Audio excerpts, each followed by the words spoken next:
అందరికీ నమస్కారం. సిరులు ప్రసాదించే తల్లి లక్ష్మీదేవి. ఆమె వాహనం గుడ్లగూబ. గుడ్లగూబ లక్ష్మీదేవికి వాహనంగా మారడం వెనుక నారదుని ప్రమేయం ఉంది. ఒక పురాణ కథ ప్రకారం ఒకప్పుడు కౌశికుడు అనే గొప్ప విష్ణు భక్తుడు ఉండేవాడు. అతడు గొప్ప సంగీత విద్వాంసుడు. తన గానంతో మహావిష్ణువునే ప్రసన్నం చేసుకున్నవాడు. కౌశికుడు మరణించాక విష్ణులోకాన్ని చేరుకున్నాడు. శ్రీహరి తన ప్రియభక్తుని స్వాగతించి ఒక సంగీత సభను ఏర్పాటు చేశాడు. ఆ సభకు తుంబురునికి ఆహ్వానం లభించింది. అయితే నారదునికి ఆహ్వానం లభించలేదు. ఎలాగోలో వెళ్ళడానికి సిద్ధపడిన నారదుడు అక్కడికి వెళ్ళిన తరువాత లక్ష్మీదేవి చెలికత్తెలు అతన్ని అడ్డగించారు. వెంటనే నారదుడు లక్ష్మీదేవిని కోపంగా శపించాడు. వెంటనే లక్ష్మీనారాయణులు నారదుని ముందు ప్రత్యక్షమయ్యారు. తమను మన్నించమని అడిగారు. నారదుడు శాంతించి తన తొందరపాటుకు పశ్చాత్తాపపడ్డాడు. చేసిన తప్పుకు సిగ్గుపడుతున్న నారదుని చూసి విష్ణువు, నారద, నీ కోపానికి కారణం నాకు తెలుసు.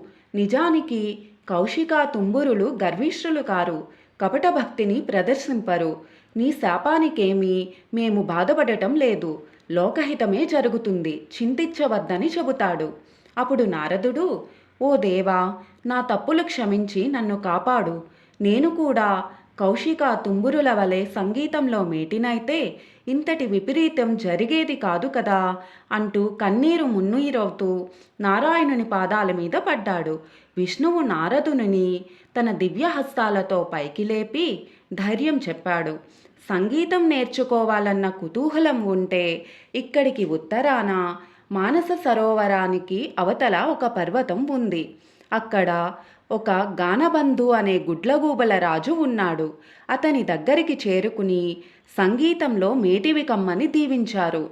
నారదుడు విష్ణువు దగ్గర సెలవు తీసుకుని ఆ శిఖరాన్ని చేరుకున్నాడు.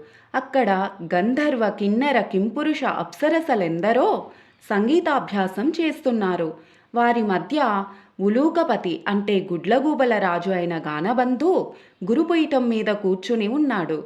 గానబంధు నారదుని చూసి వినయంతో స్వాగతించాడు. నారదుని రాకకు కారణం అడిగి తెలుసుకున్నాడు.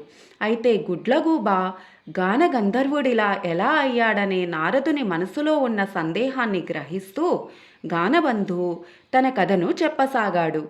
పూర్వం భువనేశుడు అనే ఒక రాజు ఉండేవాడు. అతడు ధర్మవర్తి. అటువంటి ఉత్తమ పాలకుడు సంగీతాన్ని మాత్రం నిషేధించాడు. ఎవరైనా గానాలాపన చేస్తే మరణశిక్ష విధించమని మంత్రులకు చెబుతాడు. భగవద్కీర్తనలను కూడా నిషేధించాడు. ఒకరోజు హరిమిత్రుడు అనే భక్తుడు రాజాజ్ఞను మరిచి భగవంతుని కీర్తిస్తూ గానం చేశాడు. భటులు అతన్ని బంధించి రాజు ముందు నిలబెట్టారు. రాజు ఆలోచనలో పడ్డాడు.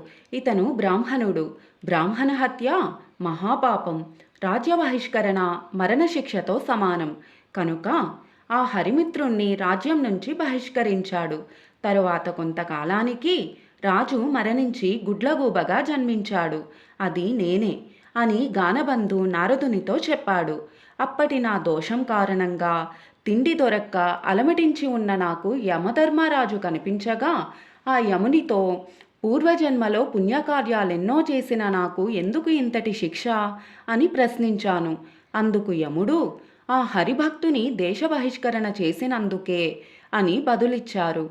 దీని నుండి ఉపశమనం కోసం కోరితే పూర్వజన్మ శరీరం ఆ గుహలో ఉందని, దాన్ని భక్షించి జీవించమని, ఈలోపుగా తనకు శుభం జరుగుతుందని యమధర్మరాజు చెప్పారు. అలా నేనొక రోజు నా శవం వద్ద కూర్చుని నా శవాన్ని నేనే భక్షిస్తుండగా ఒక బ్రాహ్మణుడు రథంలో పోతూ నా ముందు రథాన్ని నిలిపారు.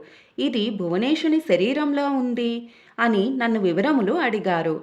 ఆ బ్రాహ్మణుడు మరెవరో కాదు, నా చేత బహిష్కరించబడ్డ హరిమిత్రుడు. నా కథనంతటినీ విని చలించిపోయాడు. నా బాధలన్నీ తొలగి గొప్ప సంగీత విద్వాంసుడిగా లోకంలో ఉత్తమ సంగీత విద్యను బోధించమని దీవించి వైకుంఠానికి ఎగాడు. అతని దీవెనలు ఫలించి నేను ఇలా ఉన్నాను అని గానబంధు నారదునితో తన కథనంతటినీ వివరించాడు. అలా నారదుడు గానబంధుని దగ్గర సంగీత సాధన చేశాడు. కఠోర దీక్షతో నారదుడు సంగీతంలో ప్రావీణ్యం గడించాడు. గురుదక్షిణ ఏమి కావాలో సెలవిమ్మని గానబంధుని నారదుడు అడిగాడు.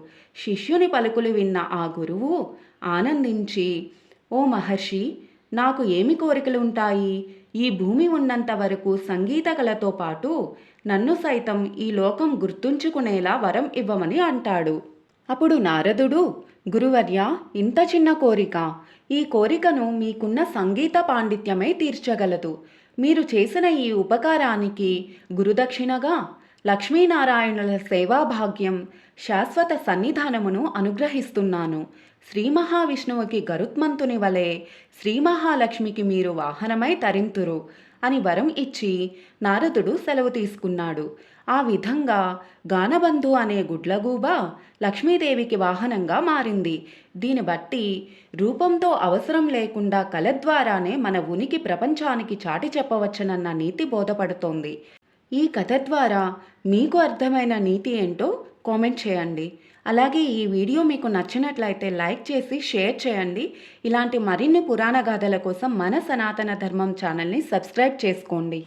మన ధర్మం యొక్క మూలాలను తెలుసుకొని మన ధర్మాన్ని రక్షించుకుందాం. Thank you.